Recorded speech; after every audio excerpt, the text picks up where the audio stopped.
Hi guys! I'm going to share some Google Classroom tips with you. The first tip I want to share with you is how to see a to-do list and how to share with your students their to-do list.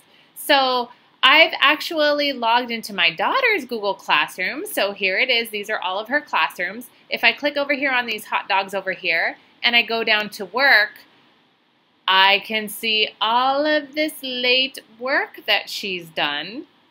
But if you scroll down, these are the assignments with no due dates. These are the ones that are coming up. So this is a great organizational tool for students. Now you can also do this on the teacher end. So if I go over to my classroom, these are all of my classes, and I click on the hot dogs, and then I scroll down and click on work. This is where I can easily access all of my assignments rather than opening each class one at a time. And this is really useful. The next thing I want to show you is how to move a post to the very top of your stream. Now this comes in handy if you're working on a unit project, or perhaps you're working on like an integrated unit. So what you would do is scroll down to that post. So I'm going to say this challenge 2. So I'm going to click on these little dots, and then you can see right here it says move to top. I'm going to move that to the top. So when students come in, the first thing that they're going to see is they're going to see that post that I've put in my Google Classroom. A new feature that just came out recently, which is awesome, is creating differentiated assignments for students. I want to show you how to do that. So go down to create, and you could say maybe create a question.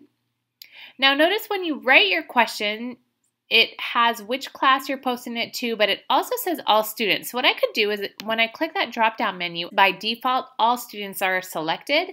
I can just uncheck that, and I can say which students I'd like to send this question to, and click off of it, and notice I have 4 students, and then I could type my question in here, and that question would go just to those students, and it's a great option for differentiation.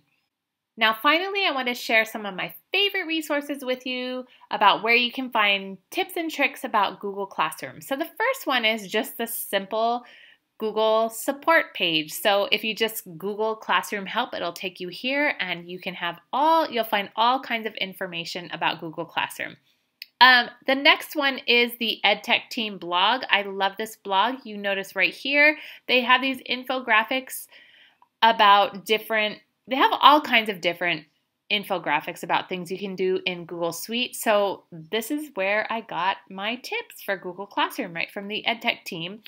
And another one is just the EdTech Team Global Community. It is awesome. I love following it. I actually subscribe to it by email. People are posting awesome stuff all the time here. So those are just a couple of resources that'll help you with Google Classroom. So I hope you find this little tutorial helpful.